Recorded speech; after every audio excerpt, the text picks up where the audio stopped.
So, good morning, everyone. Today, we are going to start with the implementation of random forest algorithm with social network ads data. Okay. So, first of all, we'll take a look on the data. Data set मध्ये काय ते बघा आधी. What are the like features? User ID, gender. Okay. User ID, gender, age आणि estimated salary असे हे 4 columns आहेत आणि त्याच्यावरून आउटपुट काय परचेस्ड ऑर नॉट म्हणजे तो परचेस करेल की नाही ते प्रोडक्ट हे आपलं काय असणार आहे आउटपुट असणार आहे. ठीक आहे. तर मग काय बिल्ड करायचं आहे तुम्हाला रॅन्डम फॉरेस्ट क्लासिफिकेशनचं मॉडेल बिल्ड करावं लागेल. इथं इज इट क्लासिफिकेशनचं मॉडेल बिल्ड करू आपण. दोन्ही यूज केसेससाठी यूज होतं random forest having both the use cases regression as well as classification. म्हणजे तुमचं टार्गेट कंटिन्युअस असेल तरी यूज करू शकता, कॅटेगरिकल असेल तरी पण यूज करू शकतो. राईट. हे डिस्कशन आपण ऑलरेडी केलेलं आहे काल. तर मग इथं आता समजा युजर आय डी तरी गरज पडणार नाही. युजर आय डी वरती तर डिपेंड नाही परचेस करेल की नाही करेल. जेंडर, एज आणि इस्टिमेटेड सॅलरी वरती म्हणजे हे 3 आपण फीचर्स घेऊ शकतो. राईट. 3 इनपुट घेऊ शकतो आणि आउटपुट काय असेल आपलं परचेस्ड असेल. मॉडेल बिल्ड करू आपण. ठीक आहे. फर्स्ट थिंग फर्स्ट काय we need to import the libraries. ज्या रिक्वायर्ड लायब्ररीज आहेत त्या आपल्याला इम्पोर्ट करावं लागतील. दॅट इज NumPy आणि Pandas या बेसिकली यूज होतात. Next from scikit-learn which is the technique. काय टेक्निक आहे रे scikit-learn मधून random forest is based on the ensemble technique. बरोबर ना. Random forest is based on the ensemble technique. म्हणजे आता रॅन्डम फॉरेस्ट साठी पण आणि बुस्टिंगचे जे अल्गोरिदम राहतील त्याच्यासाठी पण तुम्हाला काय यूज करावं लागेल scikit-learn.ensemble इम्पोर्ट. कोणत्या टाईपचा प्रॉब्लेम आहे रॅन्डम फॉरेस्ट क्लासिफायर आहे की रिग्रेसर आहे. It's a classifier. राईट ना. काय कॉल करावं लागेल क्लासिफायर कॉल करावं लागेल. कारण प्रॉब्लेम कशाचा आहे तुमचा कॅटेगरिकल डेटावरती. From scikit-learn.model selection import train test split. आता हे ट्रेन टेस्ट स्प्लिट पण कॉल केलंय कारण आपल्याला डेटा स्प्लिट करायचा आहे.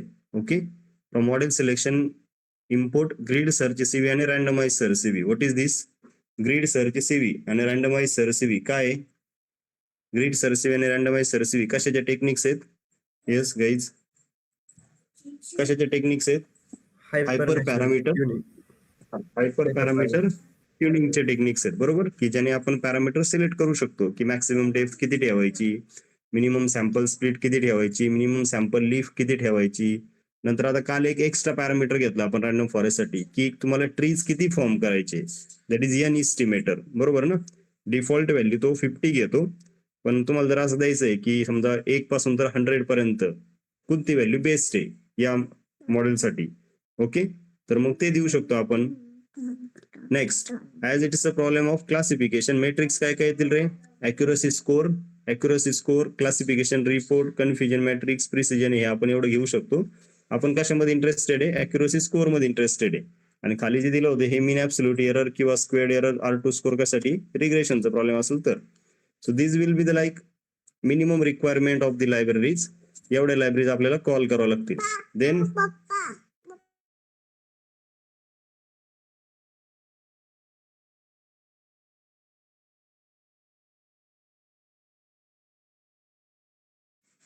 so after that we will go for the calling a data frame. How to call a data frame. आता हे म्हणजे अवेअर झाले तुम्ही बरोबर. Right. df equal to pd.read.csv is a syntax. Just provide the name of file.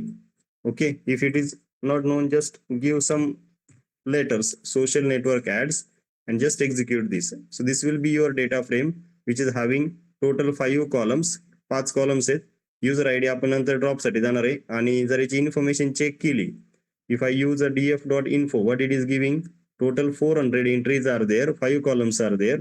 Gender फक्त काय तुमचा object इथं बाकी सगळे इंटिजर व्हॅल्यूज आहेत म्हणजे फक्त जेंडर वरतीच वर्क करावं लागेल आपल्याला आता तरी.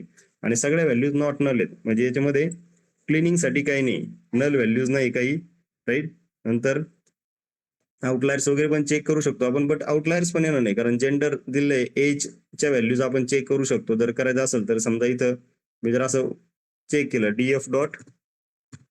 df डॉट डिस्क्राईब केलं तर आपल्याला स्टॅटिस्टिकल सिनेरिओ मिळून जाईल न्यूमरिकल कॉलमचा. What is a statistical scenario for numerical column. Age मध्ये काय मिनिमम आणि मॅक्सिमम व्हॅल्यू चेक करतो जनरली आपण. तर विदिन रेंज दिसत आहेत बरोबर ना. What is the minimum value of age 18 positive आहे, दोन्ही व्हॅल्यू पॉझिटिव्ह आहे. 1860 इट्स ऍक्सेप्टेड. इस्टिमेटेड सॅलरी पण किती 15K आणि 150K. So it's like within a range values, all values are within range. So this is how it will work. Gender मध्ये 2 values आहेत right. DF dot value counts, तर त्याच्यामध्ये 204196 म्हणजे out of 400 हे balance data आहे बरोबर ना. जवळपास 50-50 डेटा आहे. हे लक्ष देत आहे तुमच्या. इथं पण काही वर्क करण्याची गरज नाहीये. डीएफ डॉट जेंडर मध्ये मग आपण रिप्लेसमेंट साठी जाऊ. रिप्लेसमेंट साठी काय यूज केलंय की मेल ऍज अ 0 आणि फिमेल ऍज अ 1. मेल 0 आणि फिमेल 1. तर हे आपण दिलंय, हे मॅन्युअली एनकोड करतोय राईट. जर मॉडेलने त्याच्या हिशोबाने घेतलं तर तो फिमेल 0 घेतो. समजतं का रे. का फिमेल 0 घेतो मॉडेलने त्याच्या हिशोबाने घेतलं तर. समजा मी 1 हॉट एनकोडर यूज केलं, लेबल एनकोडर यूज केलं किंवा इथं पीडी डॉट गेट डमी जरी केलं तरी पण तो काय करतो, फिमेलला 0 करेल, मेलला 1 करेल. का, कारण तो अल्फाबेटिकल ऑर्डर कन्सिडर करतो. करेक्ट. आता आपण इथं जे यूज केलंय रिप्लेस यूज करून डिक्शनरी प्रोव्हाइड केली, that is a manual encoding. तर जिथं मेल असेल तिथं 0 होईल, जिथं फिमेल असेल तिथं 1 होईल. In place equal to true will do changes in original data frame. Original data frame मध्ये हा चेंजेस करेल. Is it okay. So this is how it will work. Then आता हे चेंजेस केलेत म्हणजे आता सगळे कॉलम्स तुमचे कशामध्ये आलेत, न्यूमरिकल मध्ये आलेत. आपल्याला युजर आयडीची काही गरज नाही म्हणून आपण ड्रॉप करतोय. तो कशावरून ड्रॉप करतोय, कॉलम वरून ड्रॉप करतोय. म्हणून ऍक्सेस इक्वल टू 1 घेतलं आणि परमनंटली ड्रॉप करतोय. That's why we are taken in place equal to true. हे वर्क झाल्यानंतर परत जर इन्फॉर्मेशन चेक केली आपण आता, तर सगळे कॉलम्स तुमचे कशामध्ये आहेत, सगळे कॉलम तुमचे कशामध्ये इंटिजर मध्ये आलेत आता. ठीक आहे. तर मग वर्किंग साठी सिंपल होता हा डेटा सेट खूप राईट. नंतर आता क्लासिफिकेशनचं मॉडेल बिल्ड करायचं आहे मला. डेटा काय करतोय मी सगळ्यात आधी, yes what I am doing, x आणि वाय मध्ये हा डेटा सेपरेट केला. X that is your inputs बरोबर ना. एक्स काय आपलं इनपुट व्हेरिएबल्स आहेत, हे इनपुट डिफाईन केले आपण. Y is your target or output, Y is your target or output. जर याला इनपुट म्हणलं तर याला आउटपुट म्हणा. जर याला फीचर्स म्हणलं एक्सला तर याला टार्गेट म्हणा. जर एक्सला इंडिपेंडंट म्हणलं तर वायला काय म्हणायचं, डिपेंडंट म्हणायचं. ठीक आहे. X train Y X test, Y train Y test. ठीक आहे. किती डेटा गेला आता, X train X test, Y train Y test. Train test split use केलं, एक्स आणि वायचा डेटा प्रोव्हाइड केला. रॅन्डम स्टेट इक्वल टू 1 घ्या किंवा जनरली जी व्हॅल्यू घेतो आपण 42 ती यूज केली मी. इथं आता मी टेस्ट साईज डिफाईन केलेली नाही. We have not defined test size. So what test size it will take by default? बोला. 75-25. Default test size is 75-25. जर व्हेरीफाय करायचं असेल तर व्हेरीफाय करा. की फॉर एक्झाम्पल ही सेल रन नाही झाली माझ्याकडून. ठीक आहे.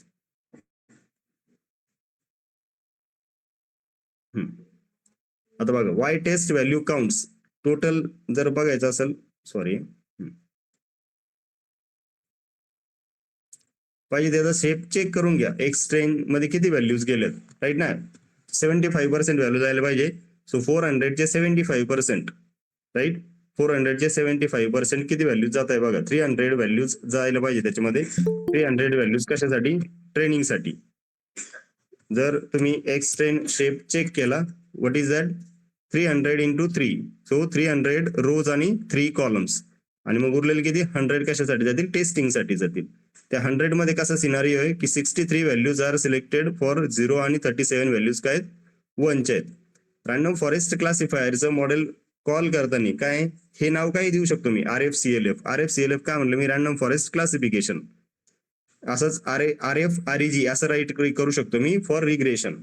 रॅन्डम फॉरेस्ट क्लासिफायर कॉल करा. आता काही पॅरामीटर्स आपण याच्यामध्ये यूज करत नाहीये, रेग्युलर मॉडेल बिल्ड करतोय ऍज इट इज. म्हणजे काही हायपर पॅरामीटर्स डिफाईन केलेले नाही आपण, हायपर पॅरामीटर ट्युनिंग केलेलं नाही. So we are just calling the random forest classifier by default. याच्या ज्या डिफॉल्ट व्हॅल्यूज असतील तो घेईल. काय डिफॉल्ट व्हॅल्यू आधी 50 होता, आता एन एस्टिमेटर किती घेतो, आधी मेन्शन करताना मी 50 मेन्शन केलं होतं, पण आता किती येत आहेत, एन एस्टिमेटर 100 देतोय राईट. क्रायटेरिया काय रे, जिनी, कारण सगळे ट्रीज फॉर्म होतात. डिसिजन ट्रीजचे जे पॅरामीटर ते बाय डिफॉल्ट येतील याला. हे समजतंय सर्वांना. क्रायटेरिया काय यूज करतो, डिफॉल्ट जिनी यूज करतो. मॅक्सिमम डेप्थ डिफाईन नाही केली, नन कन्सिडर करतो. मिनिमम सॅम्पल स्प्लिट जे आहेत ते 2 आहेत. आपण हायपर पॅरामीटर ट्युनिंगनी फाइंड आउट करू शकतो. मिनिमम सॅम्पल लीफ 1 लागते, ही पण आपण चेंज करू शकतो. ओके, एन जॉब्स म्हणून एक आहे. नंतर रॅन्डम स्टेट 42 दिली. OOB स्कोर असं दिलेलं आहे याच्यामध्ये. OOB स्कोर म्हणजे काय की काही सॅम्पल्स तो साईडला ठेवतो. जर ट्रेन टेस्ट स्प्लिट यूज नाही केलं ना तर मग आउट ऑफ समजा 300 आउट ऑफ 300 काही सॅम्पल्स काय करतो तो सेपरेट करतो. समजा मी OOB स्कोर 0.2 ठेवला तर 20% सॅम्पल कशाला ठेवल तो व्हॅलिडेशन साठी ठेवल, असं त्याचं मिनिंग आहे. तर ही कन्सेप्ट फक्त रॅन्डम फॉरेस्ट मध्येच आहे. कारण इथं काय होतं, बूट स्ट्रॅप ऍग्रिगेशन होतं, रो सॅम्पलिंग आणि फीचर सॅम्पलिंग होतं. तर रो सॅम्पलिंग आणि फीचर सॅम्पलिंग होतं आणि काही जर डेटा तो साईडला ठेवत असेल that is out of bag sample. OOB score stands for out of bag score. की समजा इथं 0.2 ठेवला तर ट्रेनिंग मधला जेवढा डेटा आहे त्याच्या 20% डेटा कशासाठी देतो तो व्हॅलिडेशन साठी सेपरेट करून ठेवतो. Okay, bootstrap equal to true. Bootstrap method आहे. मिनिमम इम्प्युरिटी डिक्रीजेस, येस 0 पर्यंत गेली पाहिजे impurity, right. So these are some of the parameters those we can use in random forest. मग आता टेस्टिंगची अॅक्युरेसी चेक करताना RFCLF Y prediction is equal to RFCLF तुमच्या मॉडेलचं नाव आहे. प्रिडिक्ट करा एक्स टेस्टच्या व्हॅल्यू. फक्त अॅक्युरेसी फाइंड आउट करतोय आता. ट्रेनिंगची करा, टेस्टिंगची करा, दोन्ही करा. का दोन्ही करतोय आपण? In order to check the overfitting. Model overfit होतंय की नाही असं जर तुम्हाला चेक करायचं असेल तर मग दोन्ही अॅक्युरेसी चेक करतो आपण generally. RFCLF is not define. Okay, किती आली अॅक्युरेसी? 0.89% आली. किती आली? 0.89%. आणि तीच जर मी ट्रेनिंग साठी फाइंड आउट केली तर 99. तर आता थोडा डिफरन्स येतोय, 10%चा डिफरन्स आहे, राईट ना. जर आपण रेग्युलर मॉडेल बिल्ड केलं विथ डिफॉल्ट व्हॅल्यूज, किती डिफरन्स येतोय ट्रेनिंग आणि टेस्टिंग मध्ये? 10%चा डिफरन्स आहे. आता काय करू आपण, हायपर पॅरामीटर ट्युनिंग ट्राय करू with both grid search CV आणि रँडमाइज सर्च CV. दोन्ही पण हायपर पॅरामीटर ट्युनिंग करू आणि अॅक्युरेसी नियर अबाउट येत आहेत की नाही हे चेक करू. म्हणजे ओव्हर फिटिंग अवॉइड करू शकतो का आपण, असं चेक करूया. समजतंय का? इथपर्यंत कळालंय? इथपर्यंत काही इश्यू नाही, राईट ना. डेटा तुम्ही आता क्लीन करू शकता, डेटावरती वर्क करू शकता, मॉडेल बिल्ड करू शकता. येस एव्हरीवन, आय होप याच्यापर्यंत काही इश्यू नाही. ठीक आहे. आता हायपर पॅरामीटर ट्युनिंग करताना आता ग्रीड सर्च CV याला थोडा वेळ घेईल. हे जे इथं कोड जो राईट केलाय याच्यामध्ये पॅरामीटर्स कसे घेतलेत बघा. आता की एन एस्टिमेटरची व्हॅल्यू मला कुठपासून घ्यायची, समजा 10 पासून तर 49 पर्यंत, 50 पर्यंत दिली म्हणजे 49 कन्सिडर कराल तो. NP.arrange 10 to 15. नंतर क्रायटेरिया काय घेतला, 2 ऑप्शन्स आहेत क्रायटेरियासाठी माझ्याकडे, जिनी आणि एन्ट्रॉपी. नंतर मॅक्सिमम डेप्थ कन्सिडर करतोय ट्रीची मी 2 to 5. नंतर मिनिमम सॅम्पल स्प्लिट. ह्या व्हॅल्यूज तुम्ही चेंज करू शकता ऑब्विसली. जर तुमच्याकडे मशीन चांगलं वर्क करत असेल, i7 किंवा हायर कन्फिगरेशनचं मशीन असेल तर चांगल्या व्हॅल्यूज द्या, तरी पण हा वर्क करेल. नंतर sample split 2 to 7, minimum sample leaf 2 to 5. याला डिक्शनरीमध्ये डिफाईन करायचे या सगळ्या values. Random forest grid search CV, random forest क्लासिफिकेशनचं मॉडेल प्रोव्हाइड करायचं. हायपर पॅरामीटर्स दिलेत आणि याच्यावरती मॉडेल फिट करा. आता हा वर्क करण्यासाठी थोडा वेळ घेतो. समजा ही व्हॅल्यू थोडी कमी करतो मी, 10 to 20 करू आपण याला सध्या पुरतं, ठीक आहे. आणि नंतर याचे बेस्ट पॅरामीटर्स फेच करायचे तुम्हाला. हे रन होण्यासाठी वेळ घेईल कारण या सगळ्या व्हॅल्यूज वरती हा आधी वर्कआउट करणार आहे आणि त्यातून बेस्ट पॅरामीटर आपल्याला फाइंड करून देणार आहे. That's why it will take a time. हा स्टार, या स्टारचं मिनिंग काय की हे एक्झिक्युशन मध्ये, this step is in execution. नंतर याचं पण मिनिंग काय, इथं हे चेंज होतं, नोटबुकचं साईन चेंज झालंय. आता हे असं कप सारखं साईन आलंय. सो दॅट्स इन एक्झिक्युशन, की ही नोटबुक कशामध्ये, एक्झिक्युशन मध्ये. हाच कोड कशासाठी राईट करू शकतो, सेम कोड राईट केला आपण कशासाठी, same code we have written for randomize search CV. की हायपर पॅरामीटर्स तेच ठेवलेत, ही रेंज वाढवू शकतो आपण कारण रँडमाइज सर्च CV मध्ये सगळ्या व्हॅल्यूज वरती एक्झॉस्टिव्ह सर्च नाही करत तो कसा सर्च करतो, रँडम सर्च करतो, ठीक आहे. नंतर याला वर्कआउट होऊ दे, नंतर रँडमाइज सर्च CV साठी करू. नंतर याचे बेस्ट पॅरामीटर फाइंड आउट करून आपण अॅक्युरेसी चेक करू की क्रायटेरिया एंट्रॉपी घेतोय की जिनी घेतोय आपल्याला कळेल, ठीक आहे. So will like wait for a minute, otherwise we will go with randomize search CV, ठीक आहे.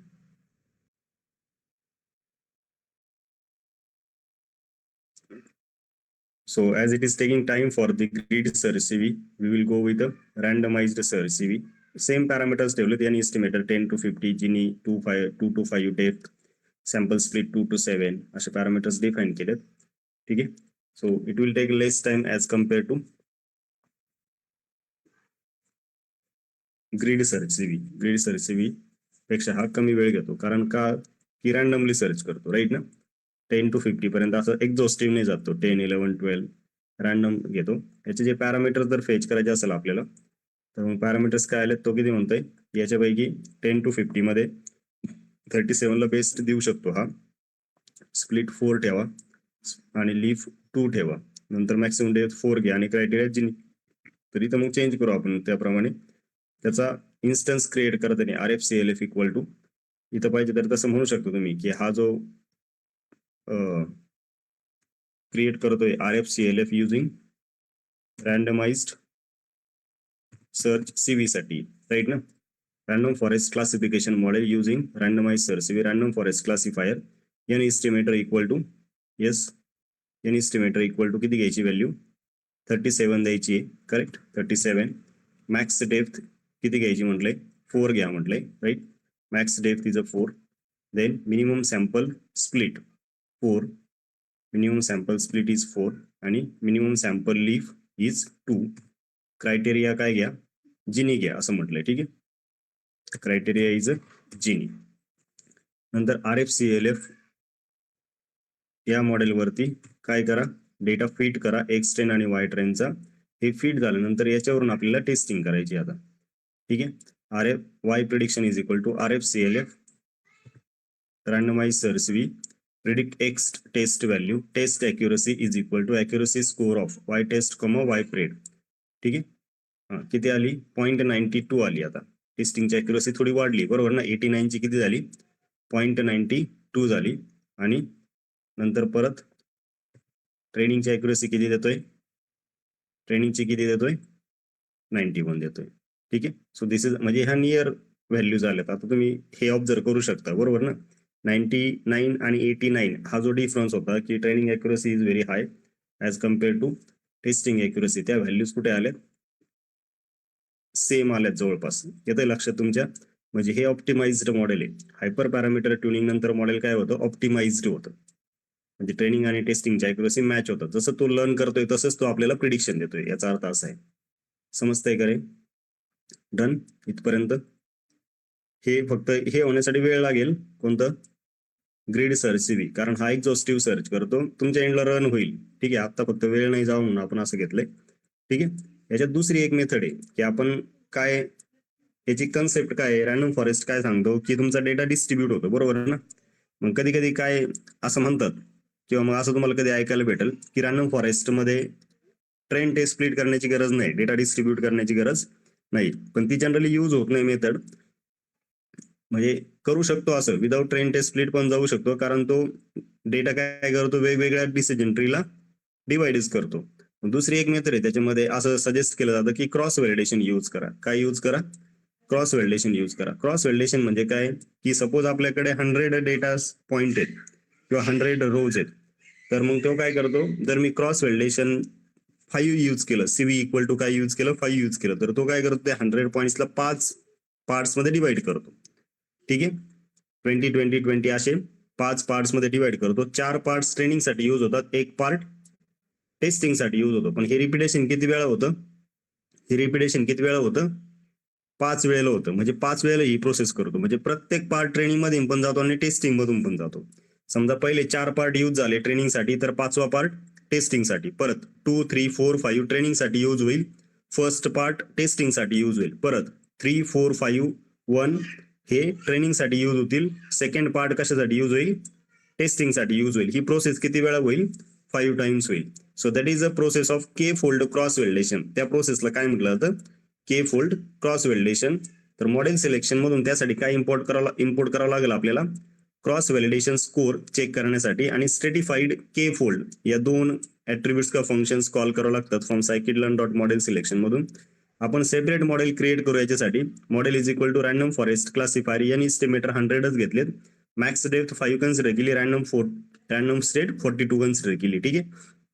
क्रॉस व्हॅलिडेशनचा इन्स्टन्स क्रिएट करण्यासाठी काय फंक्शन आहे, क्रॉस व्हॅलिडेशनचा इन्स्टन्स क्रिएट करण्यासाठी फंक्शन काय, स्ट्रेटिफाईड के फोल्ड. ठीक आहे. किती स्प्लिट घ्यायचे तुम्हाला, सीव्हीची व्हॅल्यू किती घेतली आपण, 5 घेतली. 5 घेतली तर 5 याच्यामध्ये 5 पार्ट पण त्याला तो डिस्ट्रीब्यूट करणार आहे. Shuffled equal to true. Shuffled equal to true म्हणजे डेटा शफल झाला पाहिजे. असं नाही की त्याचे सेम तोच डेटा परत रिपीट झाला पाहिजे. Random state 42. आणि स्कोर चेक करताना क्रॉस व्हॅलिडेशन स्कोर कोणतं, हे मॉडेल आणि एक्स आणि वायचा डेटा वरती कन्सिडर घेईल तो CV equal to CV. That means हे काय सीव्ही साठी तुम्ही ज्या काय व्हॅल्यूज इथं कन्सिडर केल्या त्या घेतल्या पाहिजेत. स्कोरिंग अॅक्युरसी घेतली पाहिजे. आणि रिझल्ट जे शो होतील ते रिझल्ट कसे शो होत आहेत चेक करा. वर्कआउट होत आहे का नाही चेक करू आपण. काही एरर आले तर रिझॉल्व्ह करू. ठीक आहे. हा, क्रॉस व्हॅलिडेशन स्कोर काय दिलेत, क्रॉस व्हॅलिडेशन स्कोर किती व्हॅल्यू दिली रे. क्रॉस व्हॅलिडेशन स्कोर साठी काय यूज केलं तुम्ही, सीव्ही इक्वल टू 5 यूज केलं तर 5 वेगवेगळ्या व्हॅल्यूज येतील, 5 वेगवेगळ्या अॅक्युरसी येतील. समजतंय. समजा पहिले 4 पार्ट आणि मग 5व्यावरती टेस्टिंग केलं, किती अॅक्युरसी आली, 0.91 आली. तेच दुसऱ्या वेळेस केलं तर 92 आली, नंतर 88 आली, नंतर 87 आली आणि 0.90 आली. म्हणजे 5 वेळेला याने टेस्टिंग केलंय थोडक्यात. आणि त्याची मिनिमम मीन अॅक्युरसी म्हणजे ऍव्हरेज अॅक्युरसी किती आहे, 0.9 आहे. आणि याच्यासाठी हे जे स्कोर्सचं डेव्हिएशन काढू शकतो ना आपण. स्कोर्स म्हणजे काय, लिस्ट आहे. स्टॅटिस्टिक्स मध्ये शिकलोय आपण how to calculate the standard deviation. Deviation म्हणजे काय की व्हेरिएशन किती दाखवतोय जनरली. या ज्या 5 व्हॅल्यूज आहेत त्याच्यासाठी व्हेरिएशन किती, तर किती 0.1 आहे. So it's accepted. कळतंय. तर मग अशी दुसरी एक मेथड आहे. म्हणजे जर ट्रेन टेस्ट स्प्लिट करायचं नसेल मला, हे विदाउट ट्रेन टेस्ट स्प्लिट केलंय बरोबर ना. इन्स्टन्स क्रिएट केला, क्रॉस व्हॅलिडेशन सिलेक्ट केलं आणि डायरेक्टली अॅक्युरसी फाइंड आउट केली. समजतंय, लक्षात आलंय. नियर अबाउट तीच अॅक्युरसी बघू शकता तुम्ही. नियर अबाउट तीच अॅक्युरसी करे जी हायपर पॅरामीटर ट्युनिंग नंतर आली तीच अॅक्युरसी दिली क्रॉस व्हॅलिडेशननी पण. इज इट, नाही. हे समजलंय, नाही समजलंय, हे फर्स्ट टाइम आहे बरोबर ना. अशा टाईपचं आपण याच्या आधी वर्कआउट केलेलं नाहीये. पण आय होप की हे अंडरस्टँड झालंय. नाही झालं, येस एव्हरीवन. सर परत सांगा. हा, ही मेथड कशासाठी आहे, ही मेथड आपण कशासाठी यूज करतो, रॅन्डम फॉरेस्ट मध्ये यूज करतो. रॅन्डम फॉरेस्ट मध्ये आपला डेटा काय होतो रे, रॅन्डम फॉरेस्ट मध्ये आपला डेटा डिस्ट्रीब्यूट होतो बरोबर ना. वेगवेगळ्या ट्रीज साठी जातो डेटा. समजा आता इथं 400 डेटा पॉइंट्स आहेत. तर ज्यावेळेस हा ट्रीज फॉर्म करेल तर त्या 400 साठी ट्रीज कसे फॉर्म करेल तो. समजा मी 5 ट्री फॉर्म केले तर ते 5 ट्री फॉर्म होताना समजा पहिल्या ट्री मध्ये त्यांनी 80 रोज घेतल्या, दुसऱ्यामध्ये 70 घेतल्या, तिसऱ्यामध्ये परत 70 घेतल्या. अशा वेगवेगळ्या ट्री साठी तो डेटा डिस्ट्रीब्यूट करून घेतो स्वतः, राईट. मग इथं जर ट्रेन टेस्ट स्प्लिट नाही यूज केलं तरी पण वर्कआउट होऊ शकतं ना. ऑलरेडी डेटा काय होऊन जाणार आहे, डिस्ट्रीब्यूटच होऊन जाणार आहे चेक करण्यासाठी. आणि नंतर सगळ्या ट्रीजचा आपल्याला तो काय करून देतो, रिझल्ट कन्सोलिडेट करून देतो.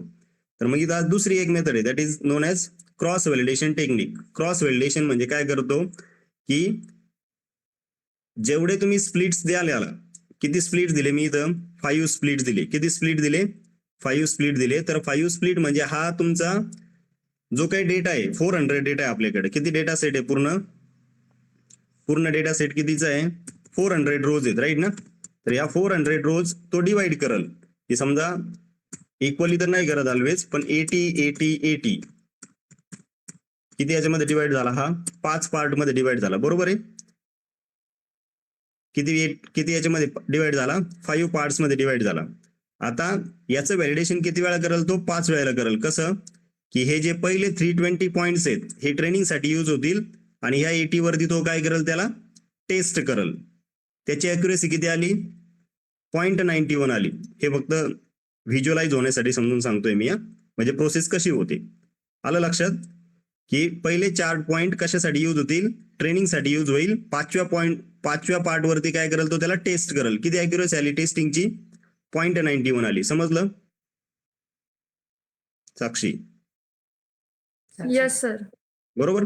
नेक्स्ट दुसऱ्या इटरेशनला 5 वेळेला प्रोसेस करायची. दुसऱ्या इटरेशनला काय कन्सिडर करणार, पुढचे 4 घेतले. कोणता, 2, 3, 4, 5 हे पार्ट्स वरती ट्रेनिंग होईल. ह्या पहिल्या पार्ट वरती टेस्टिंग होईल. कारण आधी तो ट्रेनिंगला यूज होऊन गेलाय, आता टेस्टिंगला नवीन पाहिजे ना पॉइंट्स. त्याची अॅक्युरेसी किती आली, 0.92. नंतर हे 3 आणि हा पहिला हे ट्रेनिंग साठी यूज होतील. दुसरा पार्ट कशासाठी यूज होईल, टेस्टिंग साठी यूज होईल. त्याची अॅक्युरेसी किती आली, 88. असं किती वेळेला होईल, प्रत्येक पार्ट वरती टेस्टिंग होईल. अशा 5 टेस्टिंगच्या अॅक्युरेसी आल्या तुमच्याकडे. त्याचं काय दिलंय, फायनली काय देतो त्याची ऍव्हरेज देतो. Yes, so this is how it is working. हेच जर आपण 6 घेतलं इथं, समजा एन स्प्लिट इक्वल टू किती घेतलं मी, 6 घेतलं. एन स्प्लिट इक्वल टू काय घेतलं, 6 घेतलं, तर तो किती वेळा त्याला शफल करल, किती वेळाला चेक करल, किती वेळाला चेक करल, 6 times. Is it okay? 6 part मध्ये त्याला कन्वर्ट करत होतो. 400चा डेटा आहे तो 6 पार्ट मध्ये जाईल. 5 part training, 1 part testing, 5 part training, 1 part testing, असं 6 वेळेला वर्कआउट करत. याच्यामध्ये डिव्हिएशन जास्त येतं, तुम्ही ऑब्वियस आता इथं बघा डिव्हिएशन काय आलं, थोडं जास्त आलं. 0.01 होतं ते 0.03 आलं, कारण स्प्लिटिंग क्रॉस व्हॅलिडेशन हे 5 पार्ट साठी प्रॉपर वर्क होतं. म्हणजे काही डेव्हलपर फ्रेंडली व्हॅल्यूज आहेत. रॅन्डम स्टेट 42 घ्या, क्रॉस व्हॅलिडेशन 5 घ्या, असं जनरली कन्सिडर केलं जातं. कळतंय? तर ही एक मेथड राहिली होती काल, म्हणजे हे काल आपलं डिस्कशन झालं नाही रॅन्डम फॉरेस्टच्या थिअरीमध्ये. ओके, तर मॉडेल बिल्ड करण्याचा ट्राय करा. दुसरे कोणते डेटा घ्यायचे असेल तर आपण आतापर्यंत जे डेटा सेट्स घेतलेत त्याच्यासाठी पण रॅन्डम फॉरेस्ट वर्क करा. ठीक आहे, so this is how it is working. Is it okay for all? Okay, thank you guys.